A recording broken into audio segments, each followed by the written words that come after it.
Is there any particular ritual or thing that you suggest that they do in order, like a daily, let's say a daily task or something that... There's a very basic example I'll give to young men, but what I'll cover first, I'll say, in the war room, I have no ritual or anything that I actually recommend to men.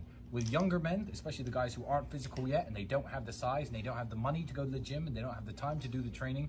Obviously, Andrew sells his fitness training program, which is all well and good, but a good example I always used when I was younger was do push-ups during TV commercials. Yeah. Push-ups during TV commercials was my life hack. When I was young, I was broke. You know, I got to this size. I'm no bodybuilder, but I'm a very big guy. I'm about 240 pounds. Yeah.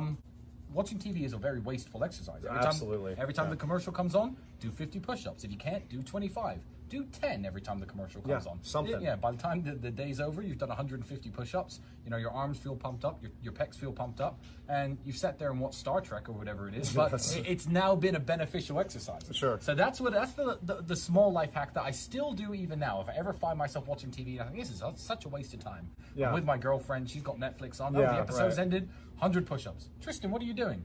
But you know, she doesn't argue with the end result. So right, exactly. Highly recommend it. It's funny you say that because people have this idea that you need a gym membership and you need to have all the fancy equipment. But even when I was in there, they had already taken weights out to where everything that we were doing was mainly calisthenic, and I had a bag of dirt that maybe weighed about 60 pounds that we do, you know, either back arm or various exercises with, right? So I mean, it wasn't any fancy equipment. It was just, you know, your body weight. Like you're lifting stones, even. I mean, silly stuff, you know, that you think, what's the use of this? Like you were talking about. Yep, and it's very much mindset as well. My coach used to say, who isn't a big guy, but probably the toughest person I've ever met in my life. I'd never want to fight him. It would take 3 of me to beat him up. You know, he's about 5'7". He once said, "What are you all complaining about? If you want, you can get into perfect shape in an empty room by yourself." By yourself in an empty room. So all it takes is this, and you know that better than anyone because you essentially did that far more than anyone else on the planet has. No. And the important aspect of it is, I mean, keep in mind, I haven't been training for the last month. I do have an injury on my shoulder. Right.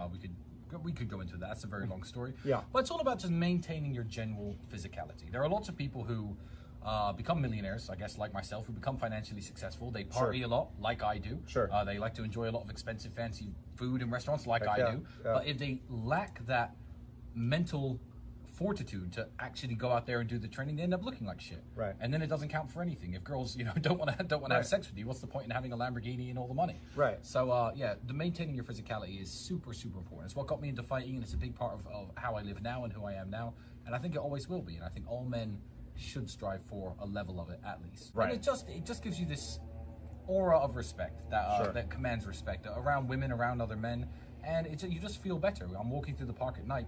A couple years ago, I was in Holland. I got lost, and I found myself walking down the path in a forest with a girl, in pitch blackness. It was a moonless night, and there was no street lamps. I'm walking through the forest. She goes, "Aren't you scared?" I said, "Why would I be scared?" She goes, "There might be someone in the woods who wants to attack us." And I said, I'm the predator. Right. If there's somebody in this forest right now who could attack and physically hurt somebody else, that's me. Right. So, you know, we're gonna be okay. I'm not worried." And she liked